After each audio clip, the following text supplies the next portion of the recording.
Hey fellow skeptics, Lester the Skeptic Tank here. Based on the background, you're seeing things rightly. I am at the airport. I did say in the last video or two, I'm heading out to Idaho. It's an early flight. Made me really think about what I would do long term. If I knew I had an early flight. Um, get there the night before. Try to camp at the airport. You do have certain amenities. There are restrooms nearby if you got to use the facilities or the washroom. Speaking of that, feel free to leave anything in the comments about what term do you prefer to use when referring to the bathroom, restroom.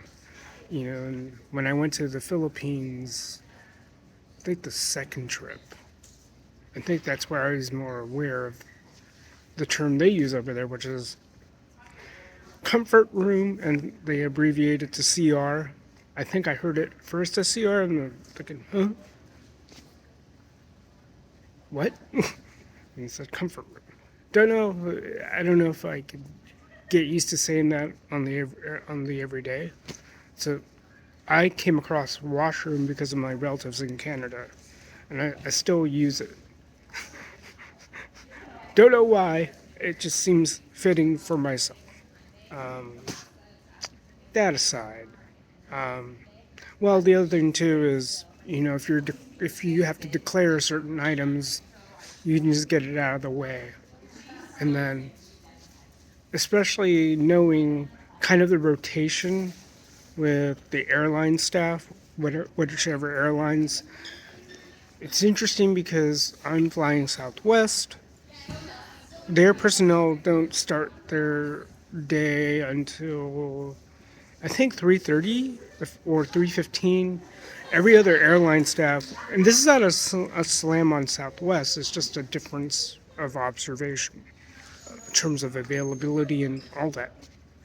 But I still think that's sufficient, even for someone with a 6 a.m., 6:15 flight in the morning. That should be plenty of time. If you got to declare something in your checked baggage, for those who know, you know. Um, if you want me to cover stuff around that, feel free to leave a comment or two. I'll think about it. I do delve into two-way. Again, it's if you know kind of things. Um, if you want me to touch on two-way things, I'll do my best. I'm not a maven. I just follow those who are. Um, there's a guy on YouTube, Andrew Bronca. I think that's how you pronounce his last name. I think it's Law of Self-Defense. That's a worthwhile channel. He is doing a good deep dive on the Alec Baldwin case, especially with things coming to light. Definitely pay attention to his analysis and his take. I do also follow armed attorneys. They do look at it from a different perspective, but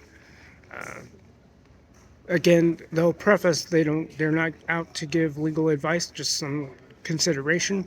I haven't had to consult or obtain an attorney, but maybe I should look into that at some point. You never know. All that seriousness aside, I just wanted to also give a heads up. I did finish ISOM number 2 before the end of yesterday. Again, very good setup, knowing there's another set of players, and I like how they're setting up the. Now, anybody from Rippaverse, like Caffeinated Wolf, he's free to correct me if I'm wrong, but based on what I'm reading so far, that Rippaverse would kind of be the name for. I know that that's the name of the comic book company, but Rippaverse seems like, based on what I saw in the closing pages, that would be something that they're setting up, because ISOM is the name of the character, quote, spoiler alert, of the main protagonist thus far. ISOM number 1, number 2, and there will be an ISOM number 3. So by the time that campaign is kicking off, I'm thinking it's already on their website. If not, I'm sure they're going to have something up soon. Especially for folks like them and other independent. There are a lot of independent comic book creators out there. Check them out. Although I wasn't a comic book buff growing up, I did like collecting comic books because of the art. But as I've gotten older, I'm appreciating the art form, the style, especially when I'm reading folks like Rippaverse, Jeff over at World Class BSers or World Class Bullshitters, WCBS. It's cluing me into the art form that is a comic book, or in some senses a graphic novel. Especially when I was reading Stealing Solo and the extra pieces of work that Jeff decided to include. I like those. Again, in my last review of those, I said what I needed to say about those. If you haven't picked it up, get them while they last, because I don't know if he still has supply, but I think they're still advertising it. So head over to Stealing Solo, get your copy while you can. When they talk about sequels and trilogies, I'm going to be looking forward to picking up the sequel because he's going in a certain order. Now, I know I touched up on the notion of canonicity, or the notion of canon, in conjunction with the notion of Kerygma. Now, I've already set up the building blocks of that discussion with respect that, at least in the Christian context, there's been a template, there's been a point of reference that can't be denied. So you look at the Kerygma, that is like the non-negotiable, that is the boundary. And to follow up on that discussion,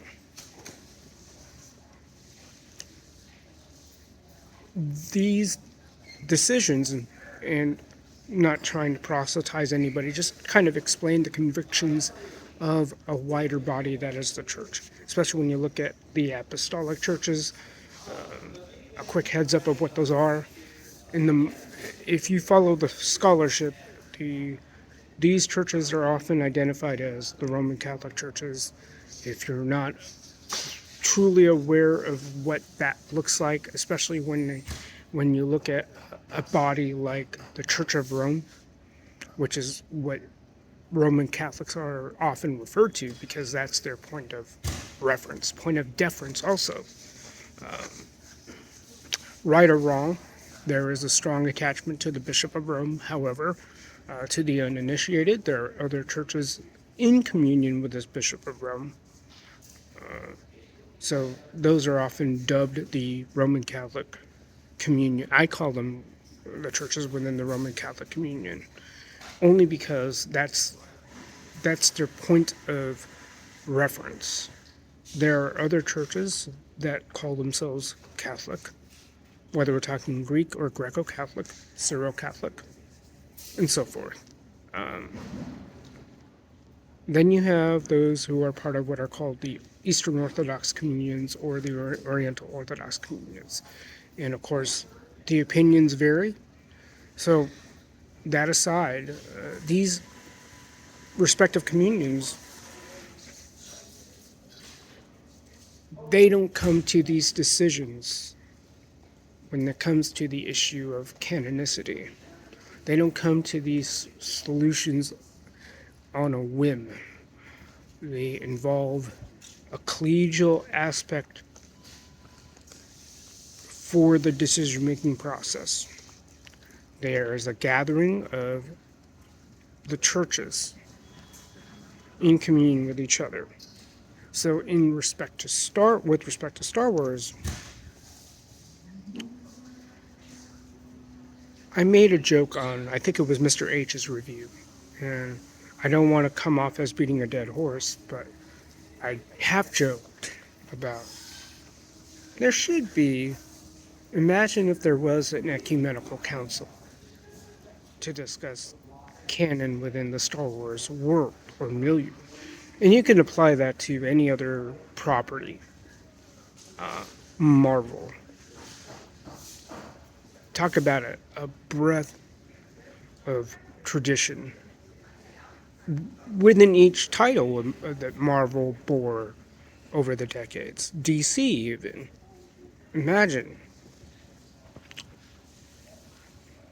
if everybody attached to that or grafted onto that tradition, just simply by the mere purchase of a title in the form of a comic book, in the form of video, TV series, fill in the blank. Whether you want to acknowledge it as a deliberate grafting or an indirect grafting, you're kind of part of that.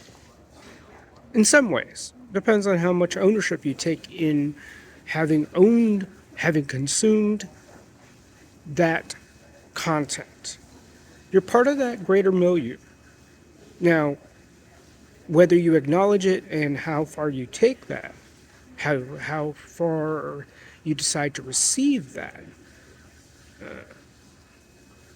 that's what's happening. Now, if they were to convene a gathering of people to kind of, don't want to make it all belligerent, but, fight these issues through, fight it out.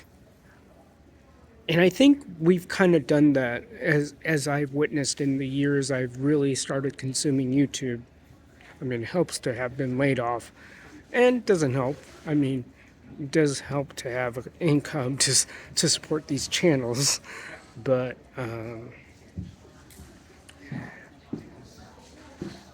that's one aspect. And there's another aspect, which I don't know if there will ever be this aspect, because it requires what is known in churchy speak a first among equals, a voice of the one that cannot be ignored. Now, in the realm of Star Wars, that probably would have been George Lucas, but to make it simple, such people in positions were often voted. They were voted into the, quote, office. The other thing, too, is the mindset of being a servant of servants. Your role is there to serve the greater flock, and that you kind of take that flock on your back and you carry it. Now, historically, that for the Bishop of Rome, that was the mindset. That should have been the mindset. Now, history, depending on what scholarship you follow, it's been contentious. Of course, you got the Reformation and all that. I will not go into that, but I'm just kind of doing a Fisher-Price gloss through. But that's the elephant in the room. In respect to Star Wars, Marvel, will there ever be someone that the entire community would want to select as a first among equals? And there's the other component, this belief in a guiding spirit. In the Christian sense, that's the Holy Spirit. In Zen, it might be a moment or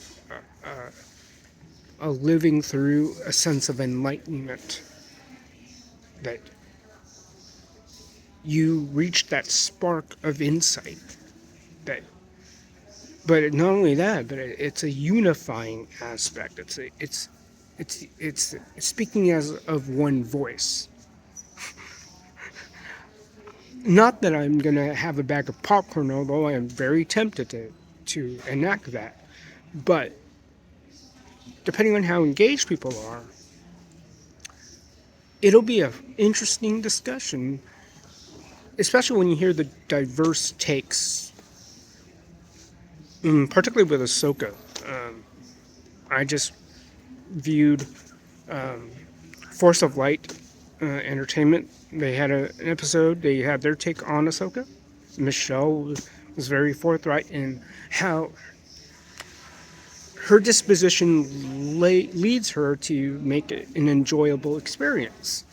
For some, depending on one's disposition, maybe not so, because not that Michelle isn't detail oriented, it's just that her criterion is different.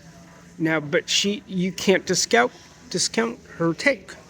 It's something that we have to contend with, and it's not. And the consensus has to be reached in terms of, okay, how do we work with that take or anybody else's take? Just listening to folks like Comics Division, Nerdrotic, a lot of the very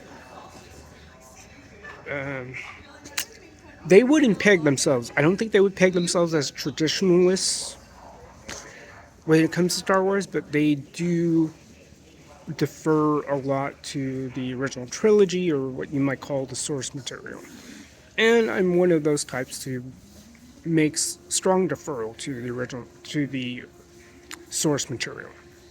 And that's just part of my personal reasoning for being in the milieu of the apostolic churches, as I mentioned earlier.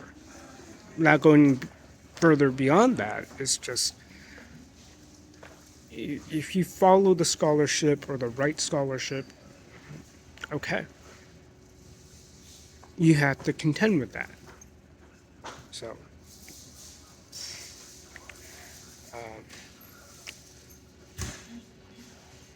again, the main thing with all that, imagine if we selected a first among equals within something like Star Wars, it'd be interesting. Like, it's, you'd have to gather people, figure out, depending on their pedigree, if there is pedigree to be had. I'll take the Dave Filoni experience. I'm not versed in that. I don't go any deeper than most. But all I've been hearing from a lot of the pundits, he somehow appointed himself as successor, protege, or whatever you want to use to describe him as George's right-hand man. Now, to me, based on the punditry I do follow, it almost sounds as though Filoni self-anointed that title to himself. Usually, it would take a third party to consider that, and when I say that, I wouldn't say third party, more like second party. It has to be someone close to George, and based on their knowledge of George's take on the lore, because they had that time with George, they would be the ones to declare that. In terms of was he picked by George as his successor? Don't know for sure. I'm not going to say he was or not, but the way it's come across is Filoni did christen himself as such. So I don't know if it has to be someone like Filoni. I think he's had his share of detractors based on the many pundits I follow. Now, it'd be interesting if you canvass the community who would be picked, or if it's not just one person, maybe three, or maybe just two. It'll be interesting to see who would be picked and why, or what qualifications would these people have to make them the voice that cannot be ignored. He may not say like what I say goes, but he can say this is what my take is, and it might have a strong case. And now the collective would have to, with a lot of reflection, thought, consideration of all the various angles, going back to the use of the term Catholic. Again, I'm trying to raise perspectives. Just because a term has been used constantly, the monopolization is not so much deliberate, but it's kind of been taken for granted that because it's been used by the churches, that it's a churchy term. Not exactly. Historically, the church has used a lot of terms from other sources as a means of articulating its viewpoints. But it doesn't mean that it's solely owned by the churches at large. You can still say, I want to have a Catholic view of everything. And you may not have a religious bone in your body, but, as a term itself, Catholic just means universal or complete into the whole. And I'm just coming to this idea, knowing what I know about morphemes in word. Morpheme, not morphine, the drug, but derivational morphemes. That phenomenon looks at uni in verse. And those who know Romance languages, whether we're talking Romanian, Spanish, Latin, but uno, like unicycle, one cycle, one verse. So what does that mean if we talk about just breaking it down in the most basic of terms? Universe, a single verse or single line, if you want to go that route. That means that it's whole. Like you taking fractions, for example. You want to have a complete perspective on everything. So that's going to be the fun exercise if there ever will be such an exercise. But I think something like that has to happen. Because the other thing too is what I've observed with what people's pushback has been about Lucas declaring this and that as canon versus something that's not. Particularly when I'm reading the EU novels, and because there hasn't been anything codified, and yes, when you start codifying things, yeah, it might become a monolithic institution. I get it. But because there hasn't been that monolithic phenomenon occurring within the Star Wars community, like, am I in quote schism because I decide to just defer to the EU novels like Heir to the Empire? And that's going to be the fun thought exercise. I already, based off what I'm reading in the 30-40 pages I've gotten to, I would say that's my Admiral Thrawn. That's my take on how the Star Wars lore should have been followed up on. But that's just my personal opinion, based on what I've experienced and what I've been exposed to with Force Awakens, Last Jedi, Rise of Skywalker, or as jokingly referred to, Rise of Palpatine. So, yeah. And I'll say more on certain terms. The other term might be, let's see, I might want to follow up on criterion. Going back to my exposure to derivational morphemes through linguistics classes I've taken during my undergrad. Everyone likes to say, oh, you're being critical. Let's take a different perspective on that word critical. Because, we always look at we always look at this idea of criteria, criterion, and some phrasing that my friend had, friends within my computing world back in the day. Mission critical, do or die necessary. We're reaching critical mass. I think I'll have to do some digging on that word. Also, I might have to search for more physical media, and I'm trying to make a push. Physical media just doesn't have to cover DVDs, VHSs, cassette tapes, CDs, but books. I don't know if any of you guys have watched Fahrenheit 451. I have only seen it once, and that was in junior high. But I think the awareness it tried to raise, I think in some ways that we're kind of living through it, but thankfully, and I'm going to try to bring this to my lexicon, having been exposed to dudes from the UK, and they have what in America we call thrift shops, but then they have a thing called charity stores. So they're I don't know if it's a one-to-one analog, but I would imagine I can make that claim.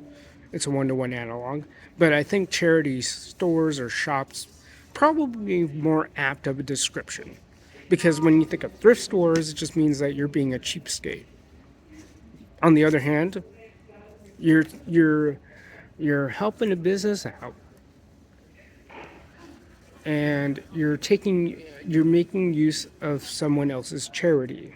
Because in all honesty, a lot of the stuff I got from my local value village, well, clothes, you can see a mix of used clothing or sets of clothing that haven't been touched, or man, they kept it in good shape.